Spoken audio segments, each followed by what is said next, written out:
Today on The Sam Alex Show, TV host Chris Harrison. I love live TV. The After the Final Rose is live, and that's why it's my favorite. Whether it's a good show, a terrible show, it's 2 hours and you are done. And when he knew The Bachelor was a hit. It was probably the second Bachelor when we had 33 million viewers, the number one show on TV. I could just tell my life is changing. On his first big break. In college, the sports information director said, would you be willing to do play-by-play for the basketball team? Plus, I just did a partnership with Seagram's Escapes. They said, would I be interested? And I said, absolutely, but be careful because I go all in on things. all ahead on The Sam Alex Show.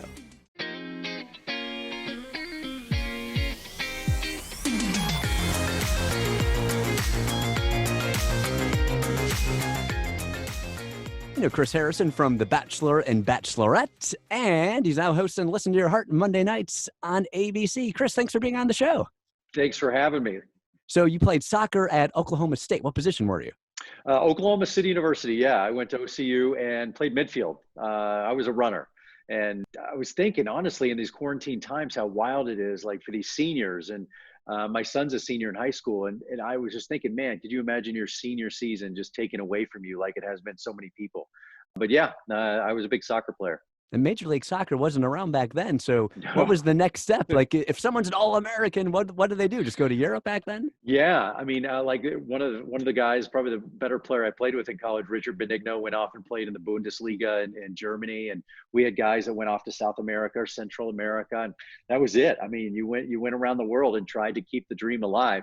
I fortunately found television, so I had what I loved and what I wanted to do after college, and I mean, needless to say, I probably wasn't good enough to go make it in the rest of the world anyway. But yeah, the MLS just didn't exist back then. And I heard you moved to Hollywood before you even went there to visit. Is that true? Yeah, I had never been to California. I'd never traveled to LA. I didn't have a lot of money growing up in Texas. And so I went to school in Oklahoma and that was it. And I got this job offer to start up a horse racing network in California and thought, what the heck? I can always go back home. Let's go hang out on the beach for a couple months. And well, a couple months has turned into over 2 decades. So do you have experience calling horse races before you got that gig? Well, I was a sportscaster. So out of college, I was a soccer player that got into sportscasting, and I was a sportscaster at the local CBS affiliate in Oklahoma City. And that's really where I cut my teeth. One thing led to another, and they really wanted sportscasters. So don't think like, and down the stretch he comes. Other people did that. We set up the races. It was more like a sports center vibe. So where specifically did you grow up? Dallas, Texas, right in the middle of North Dallas, Lake Highlands High School. So did you grow up having a microphone in your hand? You were always kind of being the MC for the elementary school talent shows, or you were just more into sports? It's funny you mentioned that. There was this talent show, and all my buddies wanted to be a part of it somehow, and I wanted to be the MC. Long before I wanted to be a host, I actually wanted to be a host. I just didn't know it. And so I wanted to run the show and kind of facilitate all that. It was really funny how it all turns out. And what was your first big break? Because you said while you were in college, you were an anchor in Oklahoma City. That's a pretty big jump. Yeah, my first big break had to be in college when the sports information director, who's still a good friend of mine, Chris Weiss, we keep in touch. He came to me and said, hey, would you be willing to do play-by-play for the basketball team? I'm starting a program. I need a student that will be the play-by-play guy on the local cable network. And I'm like, I have never done this before. I have no idea. And so he actually taught me to do it, and we worked hard at it. And that was when I first got the bug. And from there, I started interning in Oklahoma City and luckily met my mentor, Bill Tegans, who took me under his wing, gave me my first couple of jobs. And you're right, starting out in Oklahoma City, a top 50 market, was a huge break for me. And I saw you were doing some guest speaking at some college courses recently. So what were you telling them? Because I feel like now it's a little bit different than what you would have told the students 15, 20 years ago. Well, and it's funny, when I remember back in college and being a mass comm student, and every now and then we'd have a guest speaker, and I'm like, man, I can't get enough of somebody coming in and actually talking about this business with us. And so, yeah, I've had a couple of schools reach out. Loyola Marymount had this amazing class on marriage and relationships. And I thought, you bet. So I just jumped in. And I was at DePaul. I wasn't there. I came in on Zoom. They have a Bachelor Nation class looking at kind of legality of it all, and how it works with the media and all that. And so I spoke in this DePaul class on Bachelor Nation. It was pretty cool. It's been fun to jump in and speak to the students because look, they're still all going to school right now. Wow. So it's about legality, like the specific forms the contestants have to sign beforehand? Yeah, things that come up on the show, and how it's kind of affected pop culture, or vice versa. Has pop culture affected The Bachelor? How we've changed in 18 years. It was really fascinating, and I took a bunch of questions from the kids, and I'm always amazed at the level of conversation from these kids. They are unbelievably bright. So it's kind of inspiring, actually. So, how did you know that the show has made it? Like, was it when President Trump was talking about the show, the ratings, or what? It's like if they don't want to watch, they shouldn't watch. And we shouldn't have bigger ratings than The Bachelor, or as the New York Times said, we have Monday Night Football type ratings. Even they said that the ratings are like Monday Night Football ratings, and that these are like Bachelor finale. Yeah, by the way, a little fake news by our president, because he's not touching our finale ratings. We are still very much in the lead there. But no, it definitely was many years ago, when it was probably the second Bachelor, and heading into the Bachelorette with Trista, our first one, when we had some 33 million viewers, the number one show on TV. And so it was my first network show. So I didn't really comprehend how it was all changing and what it all meant. I could just tell my life is changing somehow. I'm on this wave. I'm just going to ride it out. So, when you first got the gig, how does that work? Is it year to year contracts, or how does that go? I think I signed a 3-year deal to start, or maybe 5. I honestly don't remember, but it was something along those lines. And it was funny, we started doing 3 to 5 a year. We were doing a Bachelor, Bachelorette, and a Bachelor. So we were doing three seasons. And I thought, okay, great. I'm done with my contract. We can renegotiate. It's like, oh, no, no, no, no. 3 years. I'm like, oh, that's like a lot of seasons. So the network and the studio got a really good deal for a while, but I've gotten back at them. But no, Okay. it was those early days when I signed a 3 deal. But look, in all fairness, they were hiring a nobody. They were hiring this guy that was at a horse racing network, for crying out loud. So they took a big flyer on me as well.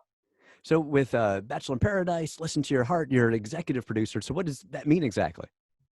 Well, I mean, early days, it didn't mean much when I was just hosting. I really was a talking head, and I was just filling that role. But as I've been doing this now for 18 years, I'm not just the host. I'm a producer, a psychiatrist, psychologist, a friend. I love being trenched into it and sitting down with actors and figuring out what we're trying to get out of a scene, what we're trying to get out of a relationship, how we can help Colton or Peter. And because at the end of the day, we actually do want a great love story. So, what's it like having someone who's a former athlete being the Bachelor or Bachelorette, comparing to someone who is a pilot or maybe some sort of other profession? I feel like athletes are really just seasoned and just really media savvy. Well, definitely harder to catch when they jump over a fence. I found that to be true with Colton. Colton.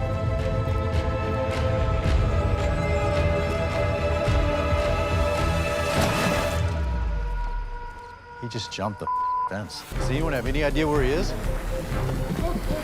Colton! Holy. He is gone.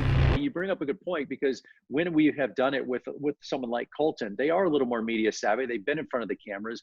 He was also very disciplined. He just has the regimen of being an athlete and working out and kind of being told by a coach what to do. So, and I don't mean that in a bad way. He's just kind of used to being produced, and was fine being coached, I guess, to a certain degree. And so it's maybe a little easier to work with someone out of that world. And you have a great beverage I want everyone to know about. We're going to talk about that right after this. This is the final rose tonight. This is the final rose tonight. This is the final No, rose. you look ridiculous. Chris Harrison is our guest. You know him from The Bachelor and Bachelorette, Listen to Your Heart, Bachelor in Paradise, and nothing I love more than a great girly drink. I love strawberry daiquiri, pina coladas, and your tropical rosé. How did this come about? Yeah, I just did a partnership with Seagram's Escapes. They came to me and said, would I be interested? And I said, absolutely. I said, but be careful, because I go all in on things. And I actually went to Chicago. I created the flavor itself. And it took a couple days to go through and create exactly what we wanted. Because as you said, a girly drink, and Seagram's, they're great, but sometimes they can be really sweet and sugary. And I wanted really light and refreshing, something you could drink all day by the pool, or, on the boat at the lake, or wherever you are. And so it is this light, refreshing drink, 100 calories, and it's called Tropical Rosé. And from the packaging to everything, I was all in. And so far, people are absolutely loving it. I love it. Do you have a drink advisory committee when you went on that trip to Chicago? Your other half, or some other people, No, some other there contestants from the was, show? luckily there are professionals that do this tasting for a living, and they help me kind of hone in. I would say words and they would put it to taste, and then we would put it in a bottle and taste it and be like, no, not exactly what I'm looking for. Nice. I probably drove them crazy. We went through about 12 to 15 incarnations till we got close to what we were looking for. But it's amazing. There are people that professionally taste, and they can put your words and flavors and colors into a taste. It's amazing. So how long did that take? That trip to Chicago to when it was out to the market and people can buy it? It took a year, over a year, from coming up with that taste. And it's, I mean, it's literally just in this glass bottle.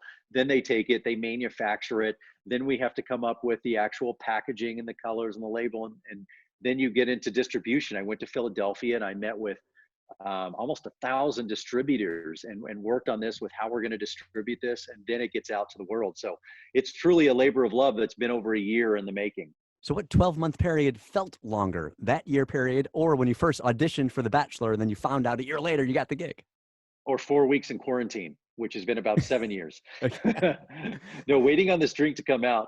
Actually, the longest wait was when I got the show. It was right around Christmas time. This is back in 2002, 18 years ago. And I went home for Christmas and I'm like, well, I think I have this network job. I'm not sure because I haven't shot anything. I'm not sure how this works. So he was waiting to actually get back and get on the set and start working. I didn't tell anybody. I told my immediate family and nobody else knew I had The Bachelor because I thought, well, maybe it would go away by the time I got home. So was it the first season, or how many seasons did it take for your old high school friends or maybe some people from childhood to reach out and say, oh my gosh, you're everywhere? It doesn't take long. It doesn't Okay. take long. It was, which has been kind of cool. I've reconnected with a lot of people, and then you reconnect with some people you wish you didn't. But it has created this fun community for me, and actually over the years too, with people on the show that have become my dear friends. Yeah, I read recently that you've been getting very emotional and crying all the time. Is that because your kids are getting older, or how come? Yeah, you know, you become a sap. I don't know if you have kids. I have two now, and one is a senior in high school. That's my boy, and I was pretty much fine with my boy. But then when you have a girl, my daughter was born, and that's just ruined me. Movies, you name it, commercials. It crushes me now. And then you start thinking as they get older. My son's a senior; he's about to graduate. It's been a wild senior semester, obviously, not the semester he was hoping for. But yeah, you get emotional when you start to think this time next year he's gone, and now it's just me and my daughter. And then a year later she's gone. I'm like, oh, you feel that window closing, and it really hits you. Are any of them going to follow in your footsteps and play soccer in college? My daughter played soccer. My son's a big lacrosse player. He's going to go off and he's accepted to play at TCU, and he's going to go to school at TCU next year. So he's excited to go to college. My daughter actually quit. She's gotten into theater and musicals and all that, and you couldn't do both. It was the same season. So while I'm proud, she's kind of following in my other footsteps. She dropped the sports aspect.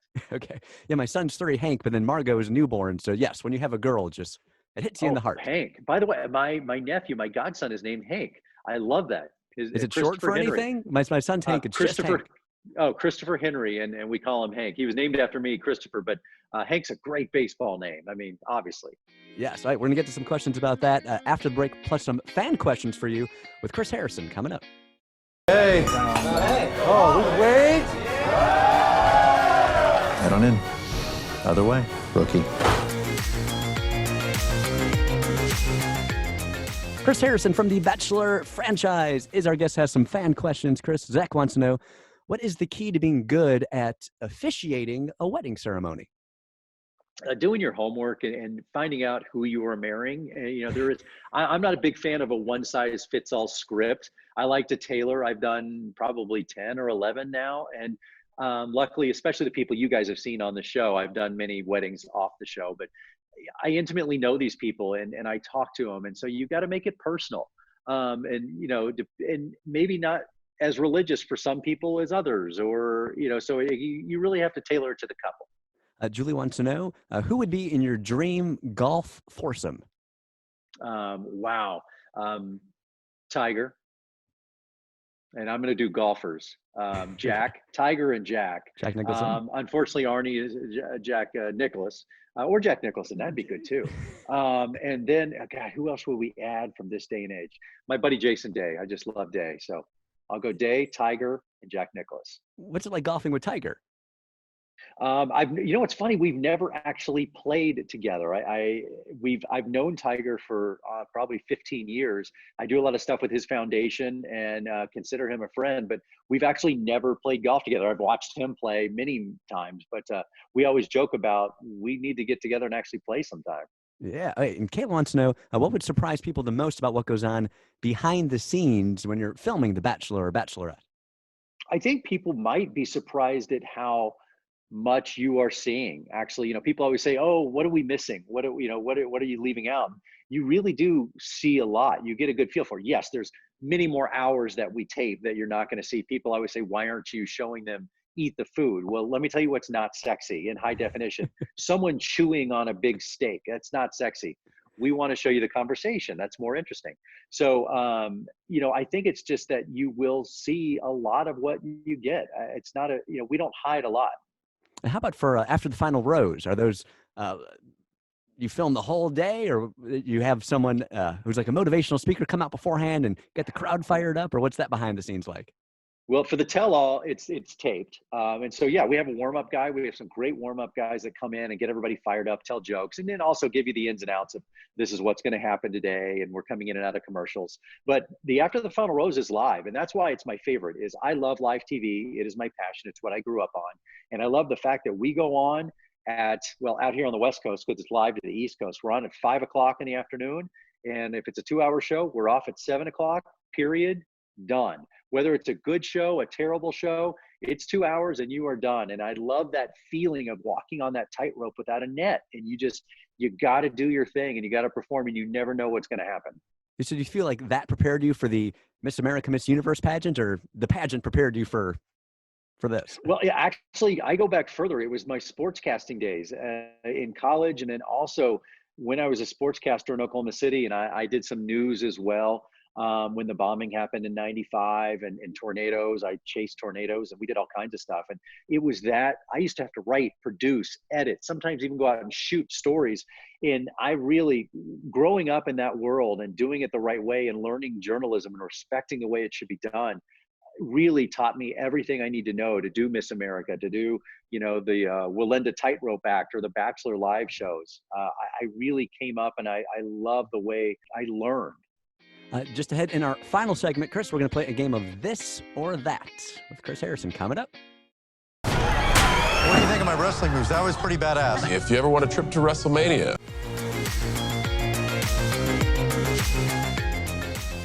Chris Harrison is our guest. We're going to play him a game of this or that just a moment. But first, what are you grateful for? Well, in this day and age where I'm staying home, I'm grateful for my family. I'm grateful for the people I love. My kids are here with me. And honestly, you know, I would be around the world right now traveling with this show. And I love that. It is a passion of mine.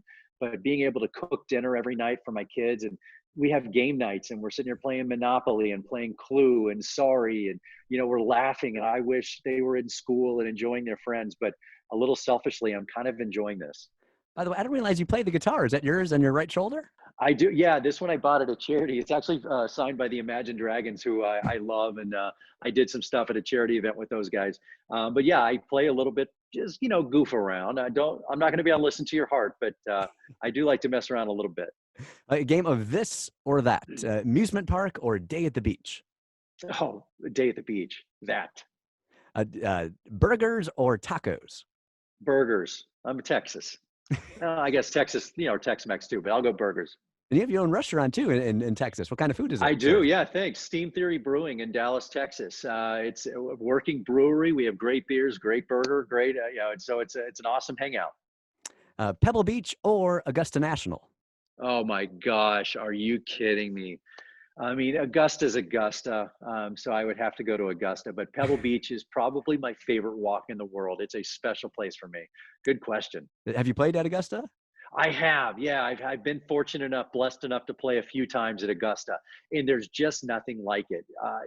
It is this religious experience. You have tears in your eyes and this smile the entire time. It is magical. Is there a course around the world you haven't played yet that you've been dying to play? Yeah, you know, I've never done St. Andrews, the birthplace and the old course, and I've never been there. I've been invited, I've had times to go, and I've just been working or something, so I have to take the time to get back and play St. Andrews. All right, last, this or that, Nolan Ryan or Cy Young? Nolan. Oh, okay. He's my favorite. I'm from Texas. I grew up in high school going to watch. I would skip school. We would watch and see when Nolan Ryan was pitching for the Texas Rangers, and we would go out and watch him. And he's my favorite baseball player of all time. I don't have many autographs. I have 2 autographs here in my office, which is where I am right now. I have a Nolan Ryan baseball, and I have an Arnold Palmer signature where I got to interview Arnold at the PGA Championship when I covered it in 1994. But Nolan, number 34, my favorite. Chris Harrison, thank you so much for being on the show. Everyone can go to chrisharrisonofficial.com to learn more about you and your delicious tropical rosé. How maybe you can, is this true? You can actually officiate a wedding for civilians, not just Absolutely. contestants? No, I do it for civilians and I have done many. And yeah, you can go to my website, get videos, or talk to us about setting up officiating weddings as well. Host of Bachelor in Paradise, Listen to Your Heart, The Bachelorette, and The Bachelor, Chris Harrison. Thank you so much. I'm on Facebook, Twitter, Instagram at SamAlexRadio. Chris, I really appreciate this. I'll see you on the golf course soon. Sam, appreciate it, buddy.